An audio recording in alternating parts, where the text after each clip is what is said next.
Oh my God. Oh my God. Oh my God, you guys, it's almost October. Oh, our decorations are already up. It's funny, Katie, I was like, can we we bought this like wreath that's got pumpkins and black, it's like scary kind of jack-o'-lantern faces and whatever. And I was like, oh, it's the last thing we have to put up. And I was like, we got to put it on the front of the door. And Katie was like, can we wait till October? And I was Katie's like, why? Like, can you not be such a freak about this holiday? And you're like, no, I cannot. The house is the house is completely decorated already, and she was like, we can't show the neighbors our power level yet. You're like, I'm just waiting to flip the switch, Katie. I just gotta wait. I can't wait. I straight up can't wait. I'm so excited. All right, dear listeners. Today's episode is the beginning of our Halloween special series on the history, folklore, philosophy, and science around demonology and demonological ideas. Whoa! Which is going to be awesome. Whoa there, Slim. That's some dangerous stuff we're playing with. It is a subject I hope that Forrest is absolutely terrified right now for our safety. Scott and Forrest are just like, no!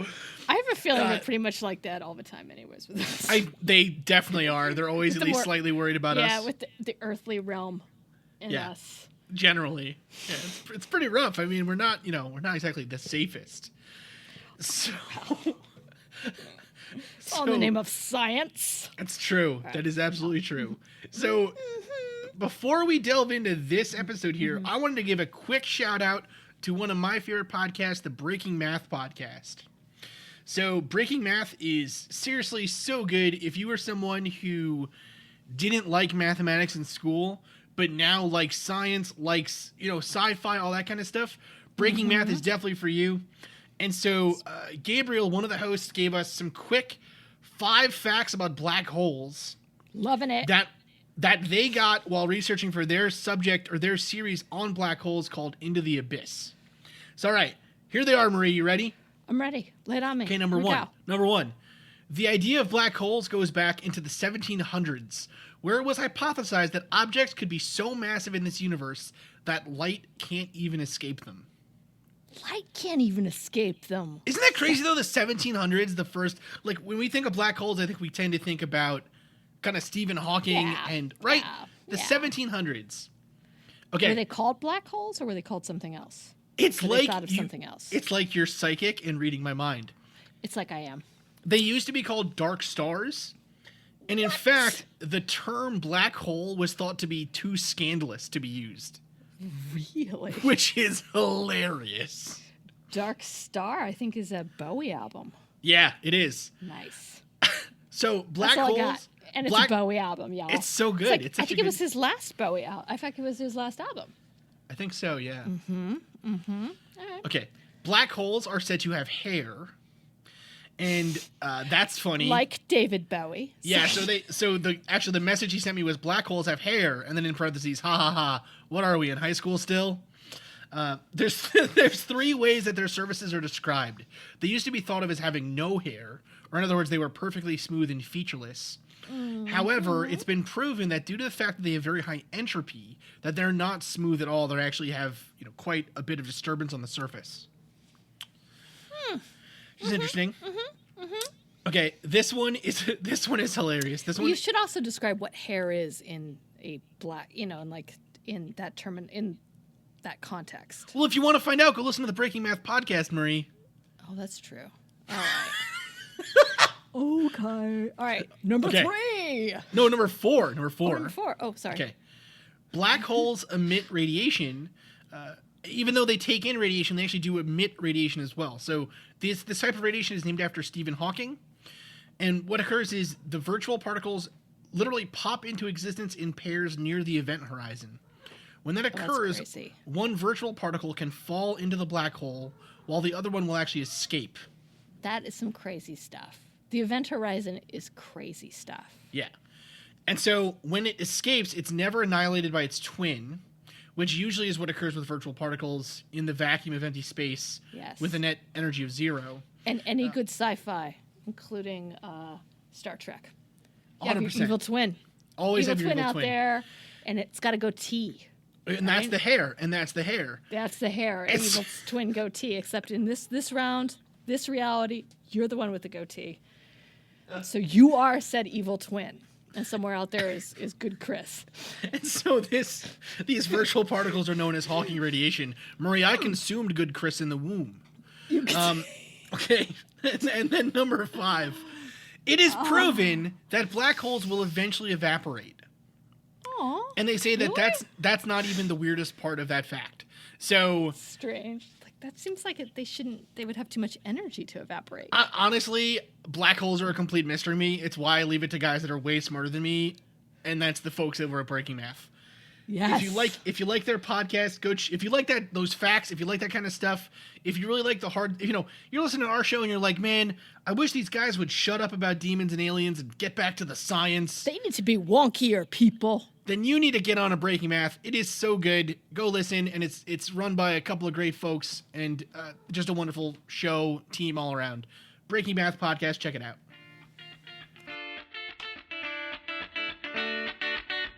Welcome to the Mad Scientist Podcast.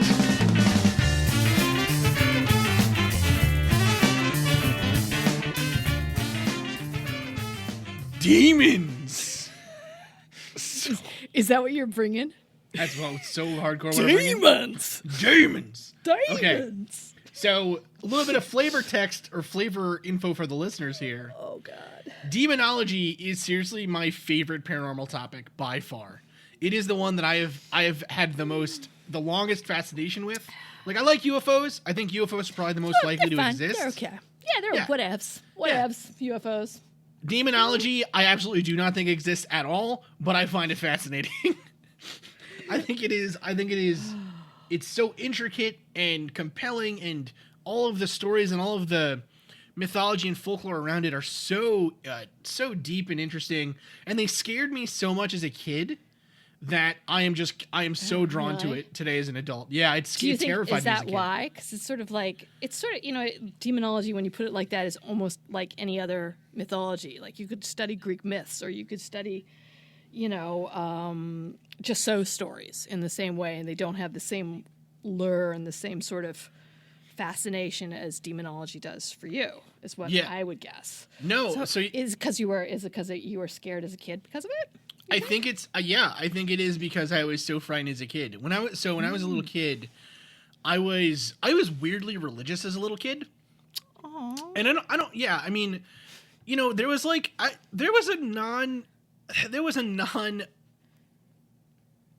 there was a substantial portion, I would say, of like the 3rd grade where I was like, I'm going to become a priest. Oh. And I am Cogswell. But that's pretty good. But the reason I wanted to become a priest, the reason I wanted to become a priest, Marie, was so that I could, so I could be John Constantine. Like, I straight up was like, I'm gonna be Constantine. You're like, forget all of this mass. I don't need to go and press flesh and meet the people coming to my church. I want to excel. I want to cast demons out. And then I want a comic book. When I was the kid that was like, well, okay, it doesn't seem like I'm ever gonna get near enough a radioactive spider to get powers.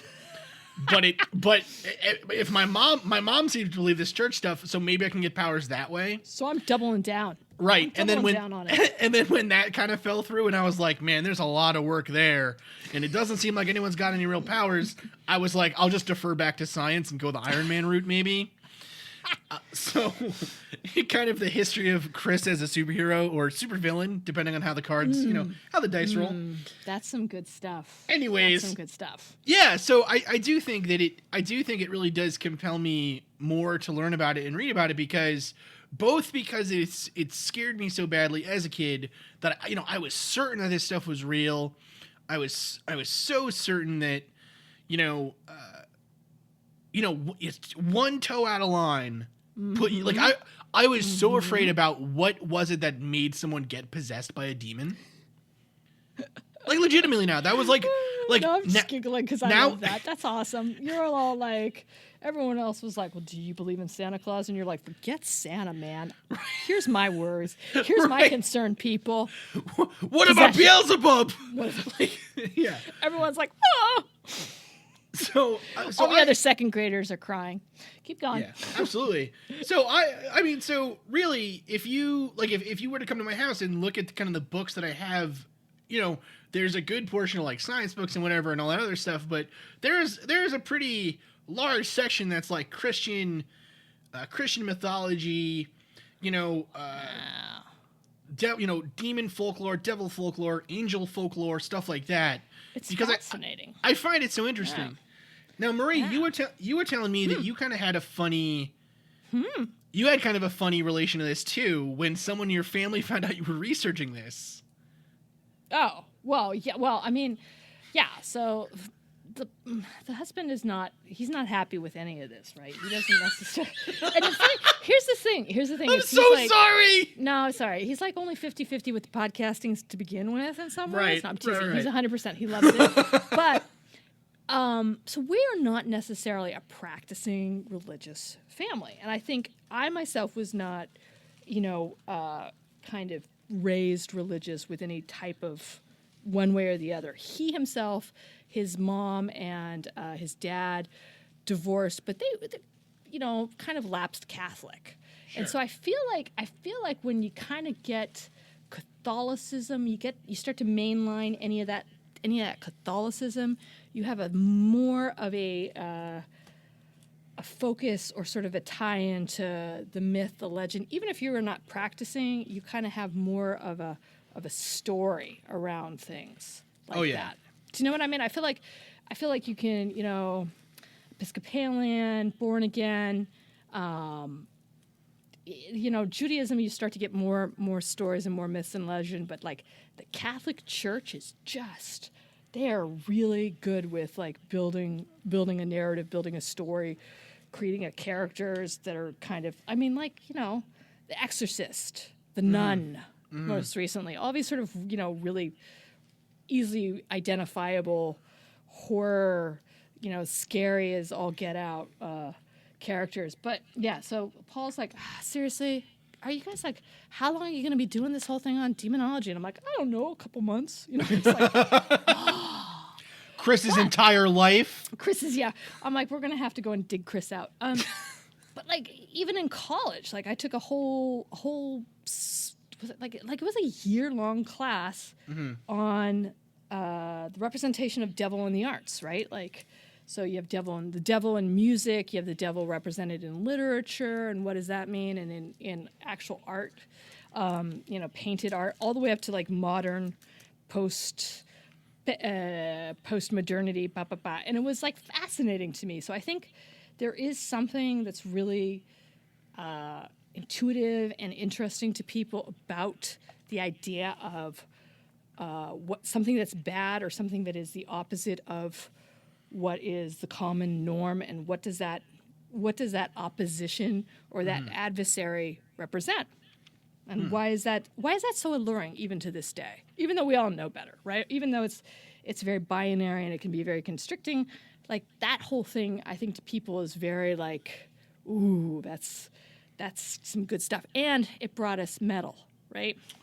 Which if you want to talk about music and genres, it brought us metal. It sure did bring us metal, Marie. Which is fabulous. So I fortunately I've got the door closed. I told Paul we were just going to be talking about cats again. Good. Okay, good. Then we'll stick to that. So the first thing here for this series, what do we mean by demonology when we're talking about it? Yes. We are looking at this, and we're looking at these mythologies specifically from the Judeo-Christian history, or the Judeo-Christian kind of background. Other cultures, other religions had ideas of evil spirits, or spirits that were tricksters that did not have the best interest of humans, at heart when they made deals, made pacts, whatever. But kind of the line or the distinguishing line between a demon and an angel that is present in Christianity is not, or in Catholicism, Judeo-Christian religions, is not necessarily present in, say, Buddhism or Zoroastrianism or any of these other religions. Shintoism, Confucianism. Yeah. Right. Yep. So we are looking at this specifically from the viewpoint of sort of a Judeo-Christian viewpoint. Now, Yep. King James version. Yep. And that is really the predominant view of demons that we have in the West, which is part of why I think it's so funny, or it's so interesting when you have people that claim that demons exist or evil spirits exist, but then they say that they are non-denominational, or that they fight evil spirits, but they themselves are not Catholic or not Christian or not whatever. I find it fascinating because it brings up that ultimate question of, well, what like what do you mean? Like, you know what I mean? You I get it. There's evil spirit or whatever, just general disambiguation, evil spirit. But a lot of the tools, a lot of the tricks, a lot of the methods that they use then to you got to pick a lane. Exactly. You have to pick a lane, I think, in some ways with this stuff. Well, that's like if you like with Dracula, right? It's my common trope that I brought up like probably a year ago on the show with Dracula. It's like, would Dracula have the same aversion to the Quran as he would to the Holy Bible, right? What's like, is it tied to a specific denomination of faith because that's what's called out in the story, or is it the idea of faith itself?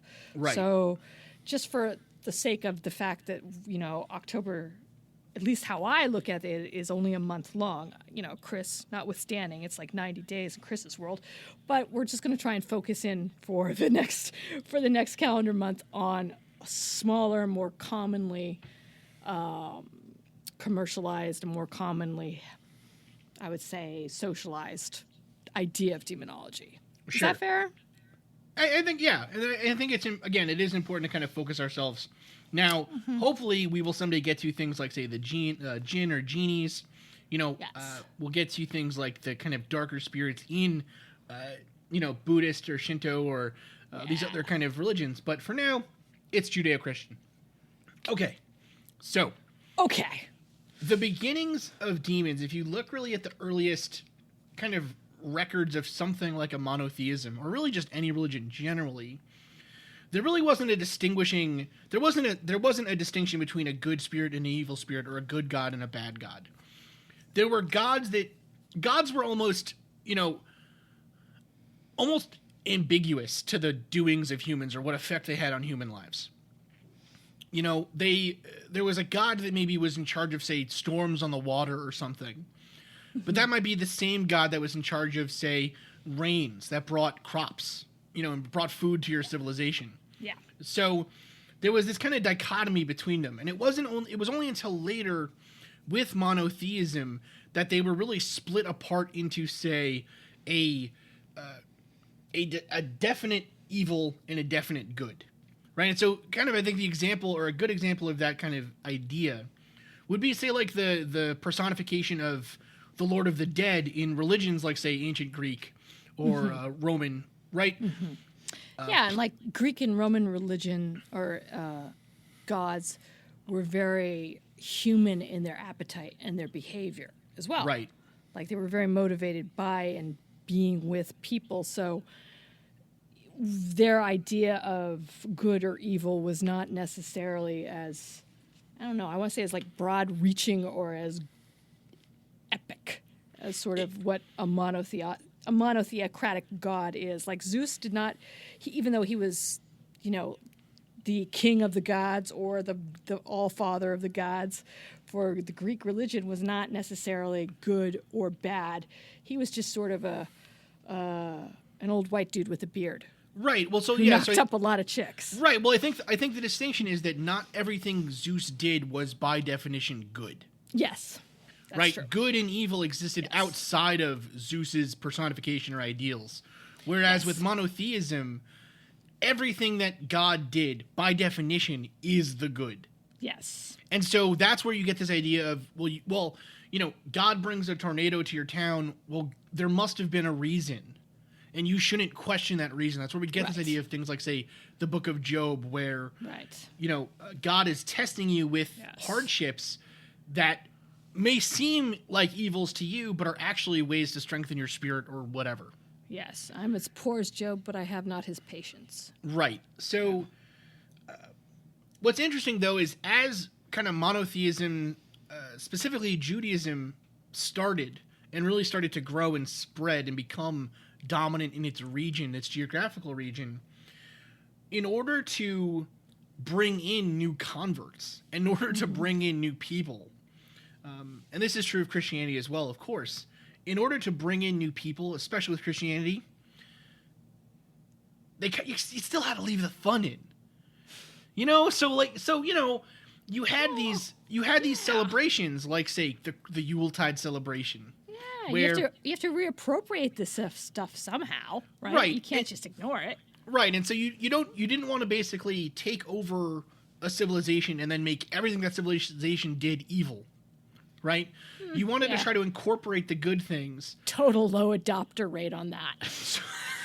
Did not test well at all. No, it didn't go well. You know, Constantine was like, no, let's not do that again. So you wanted to kind of bring in some of their ideas, but then the ideas that you wanted to get rid of, even if those beliefs persisted, like you had to have some explanation then for what were they doing before your religion came along. So, you know, for thousands of years, your family and your forefathers and your entire community has been worshiping this god that you've called, you know, Baal, right? Mm-hmm. And in your language, Baal means Lord, right? It's the Lord's name. Mm-hmm. And you end up taking this idea from these people, right? Once you take them over, you take them over and you say, well, actually, that god that you were worshiping is actually a devil. So your god exists. Your god has been here this entire time, existing alongside our god. But you people have been tricked by the devil Baal, and really, you should be worshiping our god, because our god's got a dental plane. You know, like he's got the one true faith, and he's got dental. What? Right, and I mean, look at your teeth, right? So, so what they started to do then was they took a lot of these old gods, and they would turn them into basically demons, and that's really where our beginnings of demons come from, right? So, one of them, anyways. So. Anything that was difficult or hard to explain, too, that didn't fit in the dichotomy, right? Like if you have a god like Dionysus or Pan, right? Yeah. Who was the bacchanal, who was revelry, who was madness, who was like, you know, kind of this chaos. Well, you know, you can take some of the good, like the ecstasy, right? The idea of I want to say the ecclesiastics. I don't know if that's the right. You're going to have to edit this. It's fine. Because I'm making stuff up. No, but the idea of like the ecstasy and the idea of religious ecstasy can be tied very closely back to like the drunken revelry of Greek and Roman bacchanals. But you can't have a god who that's their gig and have him be good. Right. And have adherence to law or adherence to a single god either. So you have to kind of, you know, to your point, you have to figure out what's the better bet. Absolutely. And so a huge portion of actually the demons that we're going to be talking about in later episodes come from these, or we believe at least, you know, scholars believe that their kind of genesis comes from these older gods. So I think one of the more interesting of these is Baal, and how Baal, the word Baal meant basically Lord, right? Yes. But later on, Baal, Baal, became the name of a head demon, a chief demon. Another version of the name Baal was Baal-zebul, which was Ugaritic for Lord of the Home or Lord of the Heavens. And literally, this is hilarious, the name of a demon was chosen by a pun. because Baal-zebul is very close to the word Baal-zebub, which means Lord of the Flies. Right. And so Beelzebubba. Yeah. yeah, and so basically it's saying that, well, Baal, Baal-zebul, Lord of the Heavens. Well, actually no, Baal-zebub, Lord of, crap. Literally translates to Lord of Crap, is what they believe. So interesting. Right? Now, other versions. You have to sublimate it somehow.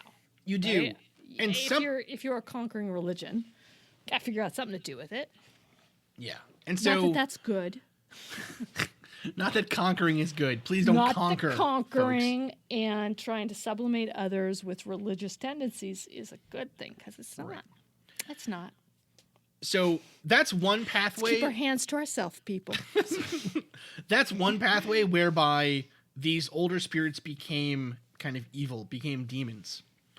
Another pathway is by basically the overtaking of old mythology, something we've already touched on with the idea of, Pluto, this Lord of Death turning into basically the ruler of the infernal place where souls go, right? Mm-hmm. But another version of that's pretty apparent is Loki, the idea of the trickster, or a trickster element coming in and becoming sort of an archetype for an evil spirit or a cunning spirit who tricks you into making bad deals. That's another huge part of our demon lore. Or Tom Hiddleston. Right, or Tom Hiddleston. handsome Tom Hiddleston. I'm telling you, man, if you are going to make a trickster god and you're like, hey, you know what? We gotta do something with the Marvel universe. You don't want some Tom Hiddle. I'm just saying. It's true. Sorry, continue. And if you're going to, cast Loki, good choice. Solid choice. So, where were we? Sorry. Got lost in his dreamy eyes. What are we doing over there again with the... Okay, yeah, no. I'm with you. I'm back. All right. So, we have this kind of, this bringing in of other faiths and turning them into something negative, but there was also a shifting or bringing in of other mythologies and folklore into something good. And what that ended up becoming was almost, and this happened before really a hierarchy of demons existed, or this idea of demons as a kind of group willing to overtake heaven, was this idea of divine elements or divine agents existing specifically to help the Lord, the God, in some way. And of course, in the Christian mystical context, these beings are what we today know of as angels. There isn't as much information out there on individual angels as there is on individual demons. And we're going to kind of get into the reason for that a little bit more in our episode on demonology, which will follow this one. But for the most part, what is most important about an angel, because it's not their individual, even personality, that's almost something, a part of their being even, or their representation. What's most important is their rank or their role. And really, to understand the world of demons, the world of demonology, it all stems and it all starts from angelology. It all starts from this idea of you have your angels, and then on the other side you have kind of the dark mirror of the angels, which is the demon. So you know what we got? We got ourselves a little hierarchy, right? We sure do, Marie. We got ourselves a hierarchy. So, okay. So the first angelic hierarchy is really from Judaism. And so in Judaism, there were kind of these ideas about, first off, this idea that there were messenger angels, envoys of God, and then angels of God, right? They had this this classification of three. And obviously the number three in Christian mythology is super important, right? It's the Father, Son, and the Holy Spirit. But it's been an important number. It was an important number before Christianity, it seems. It's common in a lot of, kind of common to like a good, evil, and then a middle path, I guess you'd say, right? So yeah. So eventually, that classification of demons, or a classification of angels, Yeah, we're not even there yet. No, not even there Slow yet. your roll there, Hoss. Broadened with the work of Maimonides. And so what he said was that there were 10 classes of angels. And he said that these were the Chayat HaKadesh, which were the angels of fire, the Ophanim, or the wheels, the Aralim, who were the warriors, the Hashmalim, who were literally described as the electricity of God, like these angelic balls of thunder and light, like it's lightning and, thunder would crash and stuff. It's pretty cool. Then you had the Seraphim, the Malachim, the Elohim, the Bene Elohim, the Cherubim, and then the Ishim. And those kind of were all, starting with the Seraphim and then the Malachim, they were meant to proclaim God's message. The Seraphim specifically to tell God how cool he was to himself. The Malachim, messengers to humans to tell them how cool God was. And then the rest of them, the Elohim, Beni Elohim, Cherubim, and Ishim just kind of didn't seem to have any job to do. They just kind of chilled. They were there. They were there for like pizza runs and stuff, right? Yeah, which is cool. They were kind of coffee boys, right? They were like the DoorDash for God. Right. They didn't even work on God's campaign. But just coffee boys. But I mean, I think what's interesting is like you start with something relatively simple-ish, right? I mean, before you had all these deities that were sort of each representing something different, and then you have this classification of angels, which again seems pretty self-sufficient, and then all of a sudden it becomes sort of more of this hierarchy and more of this, this spectrum of different types that each have their own little, albeit sort of mysterious niche of what they're supposed to be doing. Sure, yeah, and so it is interesting, and that doesn't really get. So one thing that Marie is hinting at here is this classification of angels of the celestial world of heaven and hell and whatever. It suggests something else. It suggests that we are trying to learn about, in a systemic way, something that previously was just about belief. Yes. I was hinting at it's a little bureaucratic. It is a little bureaucratic. But that's what I'm saying though, right? Is that what basically in the beginning of this kind of story, in the beginning of religions, it seems at least, we really wanted Earth to be like the heavens. We really wanted to think that the gods were just kind of more powerful versions of humans, but they still existed. They weren't really humans, but more powerful conscious beings. They were conscious. They had about the same kind of level of consciousness as we did. More powerful, more capable, but still basically humans with superpowers. Yeah, right? And they would make mistakes like humans. They had human ego. Exactly. They weren't particularly divine. Right. And then with the onset of monotheism, so religions with a single god, that distinction between God and humans becomes tremendous. Mm-hmm. God goes from being this, Zeus, who's out there kind of, laying pipe all over the countryside, right? Whoa. There goes the family show rating, mister. Well, okay, the kids don't know. Zeus was a great plumber. So you went from these stories of the gods making mistakes and getting tricked by humans and doing stupid things and whatever to, God is jealous. They were vengeful. Right, to God being a perfect being who, by definition, everything God does is right. Like, there is no longer a separation between the gods and moral good or good as its own kind of thing. Everything God does, is by definition good.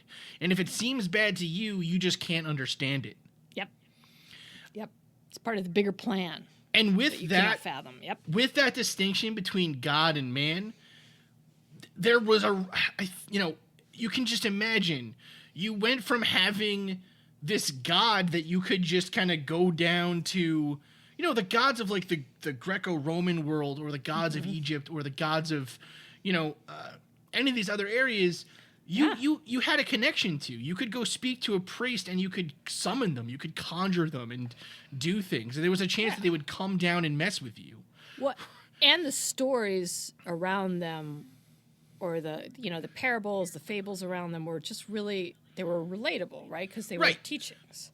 Yeah, it sounded like stuff you could do. Humany teachings. Yeah, just like, again, if you were jealous of something, or if you were, had greed, there was some sort of equivalent God story that would reflect that with the outcome of what your behavior would reap, right? But it was relatable.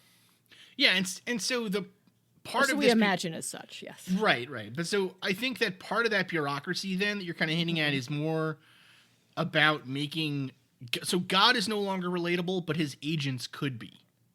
Semi. And having they're still sort of faceless, like person, terrifying. Or faceful, but they're still sort of like, I don't know. There's definitely a bureaucracy and a hierarchy. Like, if I'm a seraphim, I don't ever get to go and chill with the chariots or with the whatever. I never get to that is my station. There's no mobility. There's no change. Right? I can't. That is what I am going to be doing for my lot in this whole grand celestial, story. And that's actually part, I think, of the other reason that the bureaucratization of kind of God's paradise or hell or whatever occurred was because they wanted, like St. Thomas Aquinas talked about how there was the kingdom of heaven and the kingdom of earth, and they should be, we should model one after the other. And so this idea that, well, even angels got to take orders from somebody. Yeah. Right? Even God's got people that just hang around telling him how cool he is. It really makes the case for monarchy in particular. Yeah, well, it definitely makes the case of we don't need any upstarts. We don't need anybody kind of questioning any of this stuff. Because as soon as somebody starts questioning something, that's when you get the flip side of the entire equation. Absolutely. And so that is part of kind of so we're now talking about the timeline or the time of kind of monarchies becoming more and more important. We're talking about, this was when, so at this point now, so the Judaic writings came out, and then that was kind of the way that we thought of angels and thought of heaven and whatever, basically until the writings of Pseudo-Dionysius the Areopagite. Now, this guy wrote, this person, we don't know if it was a guy.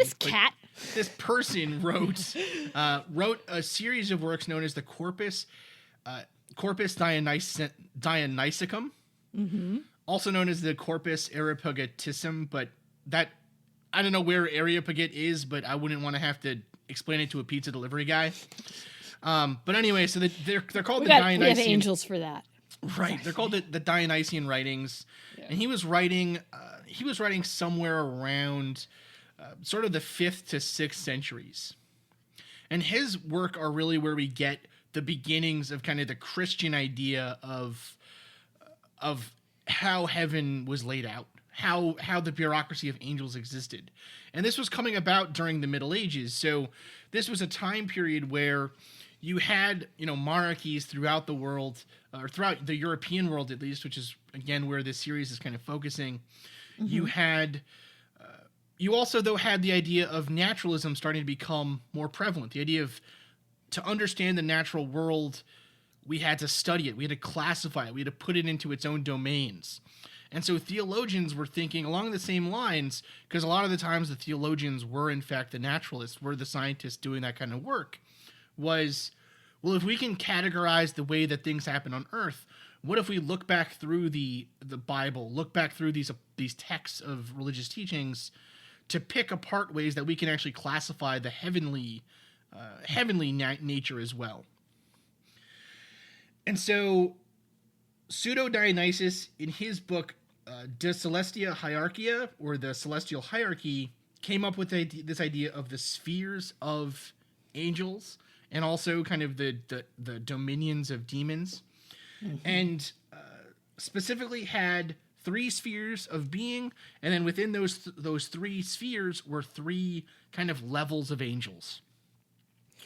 And what we're going to find is that this kind of hierarchy of three, and this general idea of a hierarchy also exists in demonology as well. And it's really how demonology gets its classification system.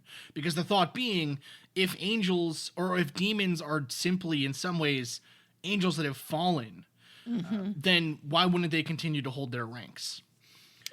So, okay, our first sphere, Marie. It was a lateral move in a lot of respects. like going from Lyft to Uber. Kind of. Okay. Like, you're like a manager, but you don't manage people necessarily, and all of a sudden, you're like a senior assistant, but you've got 4 people under you. It's like, okay. Right. All right. So our first sphere coming in at number 1, we have the Seraphim. The Seraphim. All right. Now, if you remember from about 10 minutes ago, we said that in the Jewish tradition, the Seraphim are actually kind of a middle class of angels. They're not the highest, they're not the lowest, they're just kind of in the middle. The Christian angelology flips it on its head. They say that the Seraphim are the highest level of angels. These are, they have 6 wings, which is terrifying. And excessive. They are not very ergodynamic. I mean, like, what's the wind like? Okay, never mind. And they are covered in flames. Which is good if you have wings, because you want to be covered in flames. Absolutely, you got to know you're going fast. The Seraphim the 6 wings. They have wings that are kind of where you'd expect wings to be, kind of off to the side. They have wings that cover their face, and then wings that cover their feet. Kind of interesting. These angels, their specific role is to literally kind of be their choir at God's seat, at the throne of God, who proclaim to God how they're literally stated as saying they just proclaim holy, holy, holy is the Lord. Holy, yeah. Right? Awesome. And again, like, choir is not something that necessarily sings, just to be clear. Choir is united voices that are kind of normally, like in literature and stuff, they're moving the story along, or they're the exposition. So they're sort of like God's exposition, right? Right. In So some they're ways. so in if the universe was Arrested Development, the Seraphim would be Yes, it would. what's his face? I don't even know. That guy. God. You know who I mean. Opie. Yes. Job. Job will be like, "Oh, I'll get back at you, Michael." He didn't. Right? So He didn't. He didn't. So those are the Seraphim. Now, amongst the Seraphim are probably the angels that you know if you're listening to the show and you were raised Catholic or just kind of raised in the Western world.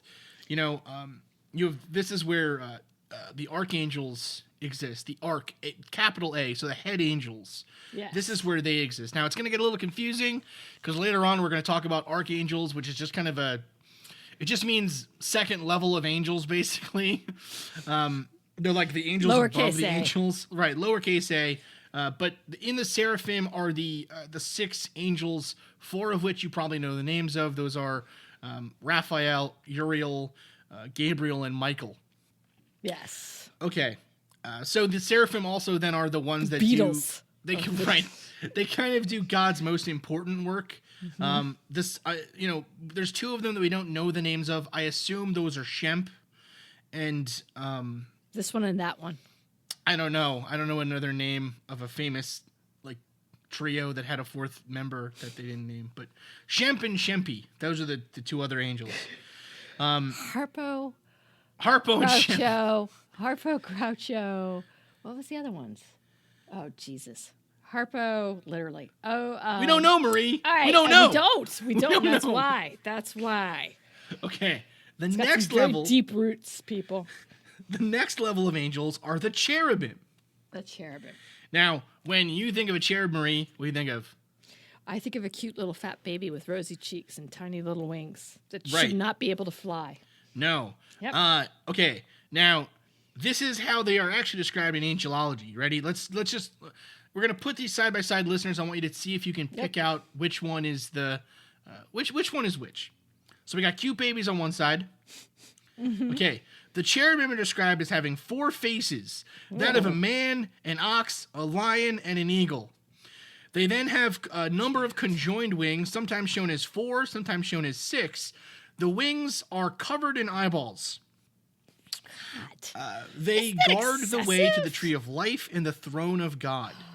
And St. Thomas Aquinas believed that Satan was a cherubim before the fall, although other theologians, and I think kind of a modern sort of pop culture view, is that Satan was a seraphim, was one of the archangels like Michael. Yeah, well, but anyways, Milton, right? Milton, and right? Everybody after him, pretty much. Yeah. Yeah. Marlowe, So different than the babies. Different than the babies in that they had several different faces and eyeballs all over their wings. Why with the eyeballs all over the wings and several different faces? Like, isn't that not to question the divine on this one? I'm just sort of curious. Like, it seems like if you have again, maybe it's a bit of a rabbit hole, but if you have wings and they're covered in feathers and eyeballs, isn't it just a constant irritation? Isn't it just a constantly like, you're like, I've got something in my eye, it's a feather. Yes. Well, think about how bad it hurts to have your eyes open for a long period of time and have them dry out. Oh my God! Yes, and they're just flapping the wings. Yeah, and then they're covered in. Yeah, it does. Yeah, I'd rebel too. Me, it just seems a little painful. It seems a little. I don't want to say excessive, but I'm still not. It's a mystery. It's a mysterious ways. Right. Well, yes.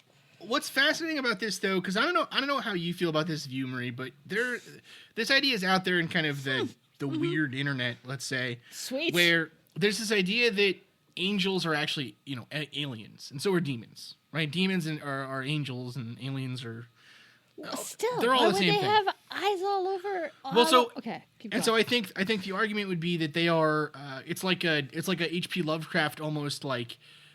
Astral horror, right? Like they come out of another dimension and they appear at, your brain makes up, or your brain tries to make sense of what it's seeing, but it can't. And so it comes up with this horrible mismatch, mix them up of animal parts and human parts.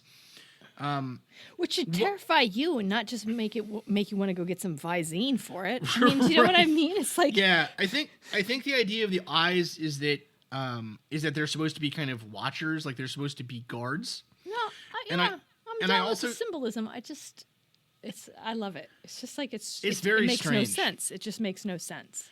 No, and so this is actually a good point though. The faces of the man, the ox, the lion, and the eagle are actually then by later theologians and kind of philosophers ascribed to be representative of the four books of the Bible.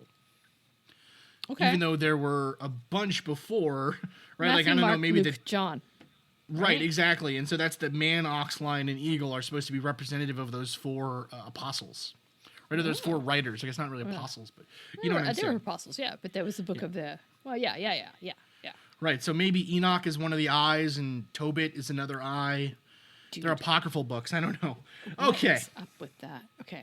The next level is Marie's favorite, I think. It is my favorite. You want to talk about not understanding what we were just talking about, while they should be cute little chubby babies with tiny little wings. This just is the palate cleanser of all palate cleansers, in my opinion. All right. This is the thrones. Yeah. Now, there's a little bit of dispute amongst theologians. Even when this stuff was first written, what are the thrones? Are the thrones the things? So, okay, in the book of Ezekiel, there's a description of, or in the story of Ezekiel, rather, there's a description of him seeing God along with some messengers of God, one of which are a wheel within a wheel, all covered in eyeballs, and like glowing orange and making a terrible noise. Dope. Some theologians say that is a classification of angels known as the thrones. They appear to humans as a living symbol of God's justice and God's authority. Now, yes. Other interpretations have said that's crazy. Why would God make such a horrible thing? They need some feathers. Right, they've got to add some feathers to them. So the thrones, some people argue, or some arguments are made that the thrones are actually kind of like a connection to the cherubim, and so the cherubim control the throne. So there's a quote. There's basically a quote that says that when the cherubim moved, the thrones moved as well. And so this idea that they're connected, because the throne itself is said to have within its glowing center is the spirit of a cherubim. In the interpretations of Dionysus, the thrones were described as being elderly men who, again, kind of are within the court of God. If you're thinking about this like a monarchy, you have God on his throne. You have the seraphim kind of as his advisors, singing his praises and speaking to him. The cherubim as kind of his royal guard. And then the thrones are sort of the nobles, I guess you'd say, in a weird way. They're like the fates almost, too. Right, yeah. Ways. Yeah, so they take in the prayers and problems of humans from lower angels and kind of bring them to God and the higher angels' attention. Yeah. It's sort of their point or their rule within the celestial hierarchy. Yeah, like I think of throne not as in the literal seat or chariot as in the literal vehicle, but the mechanism in which God is able to sort of regulate and understand the human world, right? Like the Wheel of Fate. You have the Wheel of Fate. You have like the old. If they're seen as old people, it's almost like, again, like it's like the fates. It's like sort of tying this idea of a free will and of fortune and everything together into a Christian iconography. That's interesting. Because it's not like you could sit on it. It's not like it's. I don't even think it's a chariot. It's supposed to. Yeah, a wheel is supposed to move, but a wheel is supposed to, more than anything else, it turns. So it's showing sort of day to night. It's showing old or young to old. It's showing sort of the your entirety of your fate, not just for one person, but for humanity. So that's the scope and sort of the gravitas of God's reign is how I look at it. I think that is. I think that, so, okay, getting or it's just a really sweet vehicle. It's one or the other. It could go one way. It could be like a Nova, like a 67 Nova. 60 which is dope. Very specific. Yeah. Okay. Oh, my God. Okay, sorry. But, it's like Game of Thrones. I can't even think of it like it's the power of the god, but it's specific to... When you talk about like a wheel, it becomes specific to not just the throne and the seat of the power, but the power that is constantly the constant motion of the power that he or she possesses. Right. Yeah. I think if we were gonna get real Game of Thrones with it, I think the seraphim would be like the king's. What are the group of people that hang out, like the king's hand, and then the king's kind of court. Yeah, the court. Right? The court of the king, the people that are there to advise him, the king's advisors. Yes. The cherubim are like the king's... the guard. Right, yeah, the royal guard of the king. The thrones then are, I think you'd almost say the thrones are similar to, say...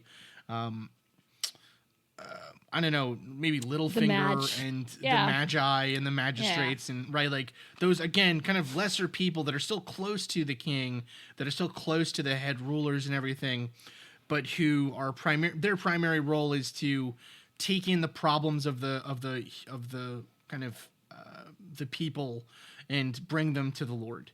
And translate them into something the Lord can understand. Yes. Right. Exactly. So I love how we just turned it into Game of Thrones, just in case. I mean, well, it's more understandable. There's any gray area out there for anybody. Honestly, it's pretty. I think it's pretty. What's the word? I think it's pretty good. So the second sphere are the heavenly governors of creation. Governor. Now, and so this literally, like the first of this sphere, are the dominions, or known as the lords, the lordships. These are who I would consider to be like Ned Stark, right? And kind of not Robert Baratheon, but the heads Baratheon of their large at one point, yeah. Right, Baratheon at one point, but the Martells, the heads of your banners. Exactly. These are the banners, yes. Exactly. These are kind of the heads of those banner houses who pledge allegiance still to the main god, to the main king. To the one throne, yes. But they have more of their own allegiance, right? So yes. The dominions they're leaders and governors of the lower angels. And these are the ones that start to look more and more like, these ones basically look like what you imagine an angel looks like. They're particularly splendid, right? They're radiant, beautiful, whatever. Shiny. And they also have a particular, what sets them apart is that they have a glowing orb on their person somewhere that represents their title or space above the other angels. The next are the virtues, also known as the strongholds. These angels are the ones that now we're starting to get into angels that actually interact with humans on a regular basis. So the virtues or strongholds are the ones that basically give signs from God and cause miracles to occur.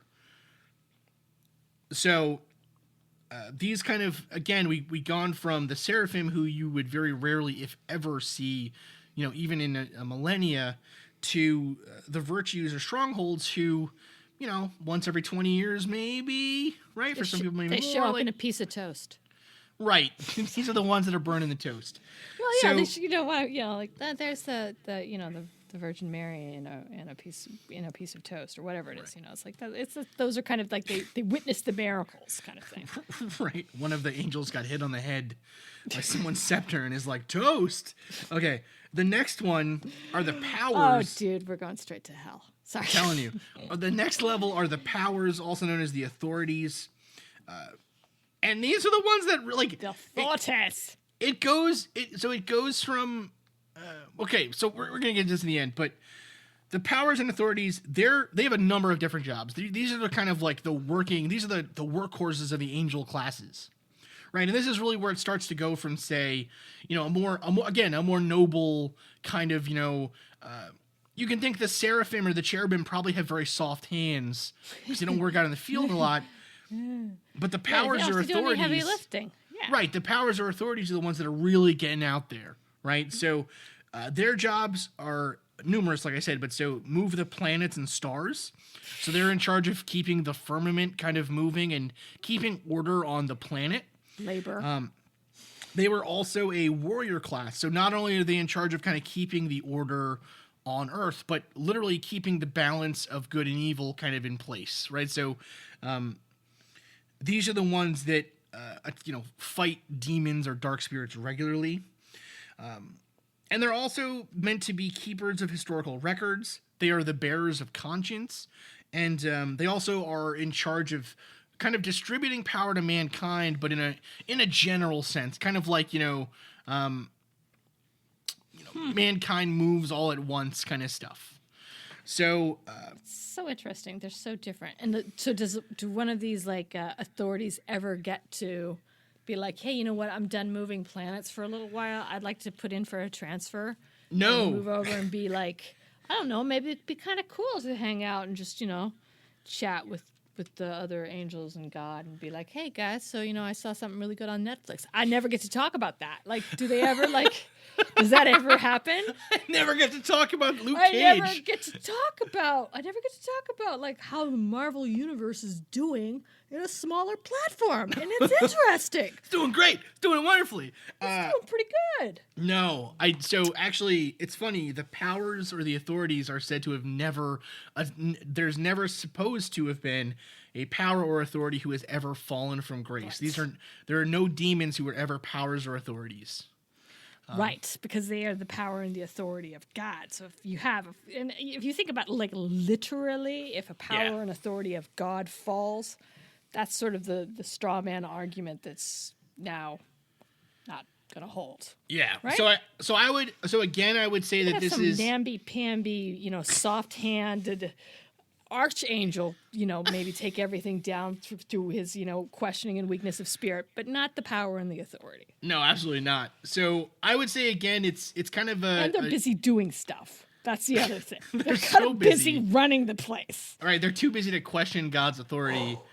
They are literally too busy running the place. You have, if you notice, and you're going to notice this, I guess, it's kind of a bureaucracy within a bureaucracy, right? So you have the God is the CEO. Then you have kind of the other C's, the CFOs, the whatever, right? All that other stuff. God's like the chairman. They're like the board. God's like the board, right? And then exactly, yeah. Well, no, so that's what I was going to say. God is like the CEO. Seraphim are like the board. The cherubim are like the CFOs, all those other people, whatever. And then But the board can take out a CFO. Yeah, see, but the board did try. And then... Oh, that's well. Oh, spoiler alert. Yeah, that's true. Yeah, see? It's perfect, Holy Marie. Smokes. Okay, sorry. I shall not question your corporate analogies. No, it's fine. I'm gonna banish you to. I'm gonna banish you. That's it. So it's pretty sad that we know how to spin a good corporate analogy too. You're welcome, viewers, listeners. Pretty bad. So, so the Dominions are kind of like the local managers, the local branch managers. The powers and the authorities, the way that I kind of view them, are almost like the sheriffs of the sheriffs of kind of the godly realm, right? So, all right. So next we have the third sphere, which are the heavenly guides, the protectors, and the messengers to humans. These are the ones you see a lot, right? Or a lot. These are the ones that have interactions with humans every day, if you believe any of this stuff at all, right? Mm-hmm. So, the first level are the principalities or the rulers, also known as the princes. These ones are, their job is to guide and protect nations, the church, they're kind of in charge of like big groups of people, right? They wear a crown in particular, so that's how you're able to tell them apart. They also are in charge of kind of inspiring and teaching humans arts and sciences. And so a lot of the principalities and rulers, a lot of the princes will go on to fall with Lucifer and become demons because of their close interaction with humans, right? Because they teach humans things we're not supposed to know, or they teach humans other things that then cause them to desire to become human or desire to have humans in some way or another. So these ones have a lot of interaction with humans in theory, but they're not often observed, is kind of an interesting thing as well. So the next level then is with the little a archangels. These are the ones that are specifically messengers of God and God's kind of will. These are the ones that are the most well known to people generally throughout history, although again, that name is misinterpreted a lot. These are not the Archangel Michael or Gabriel or whatever. Capital A archangels. These are little right. A. Right. This is little a. This is like the mini archangels. And then finally, you have your regular archangels. Finally, you have your own regular old angels, who are the lowest class of celestial beings. These are the ones that you know, again, if you pray, if God does things for you, if you've ever felt like you were being protected by something, this would be the class of angels that you might subscribe that to, right? This is where the guardian angels are pulled from, not the dumb ones with the berets, but the ones with wings. Oh my God. Nice New York 1970s reference. Curtis Lewa, thank you. And so there's just loads of different types of angels, right? This is the angels are sort of like the... That's exhaustive, though. I mean, just to have that many different classes of anything. Well, there's a tremendous amount of them, and all this bureaucracy, all this hierarchy. What's fascinating is it doesn't really do a lot to change the way that we worship God, right? Yeah, so you'd think, because again, there is a well, it doesn't speak to faith. Right? Well, I mean, none of it has anything to do with your faith. No, but I guess the point I'm trying to get at is the biggest push to get from polytheism, which most societies had for the bulk of their history, to the relatively recent incursion of monotheism, was getting rid of the individual gods and replacing them with single gods, right? With single, all-powerful, all-knowing gods. Mm-hmm. The angels almost seems like angels and demons. Demons make sense. Demons, it's like, yeah, okay, we took over. I took over this country. Their god is a demon now. My god is the good one, right? Yeah. That makes logical sense. Where do the angels fit into that? Because it doesn't seem to make sense to have a slightly lower class of celestial beings, right? Like what if a human were to pray to an archangel? Is that blasphemy because they have another god?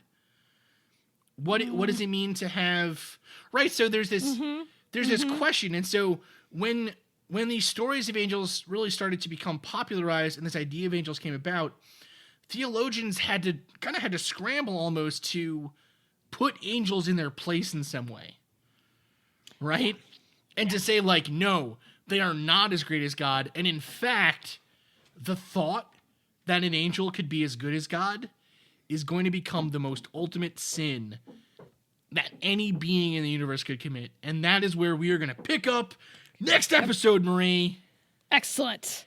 I'm so excited.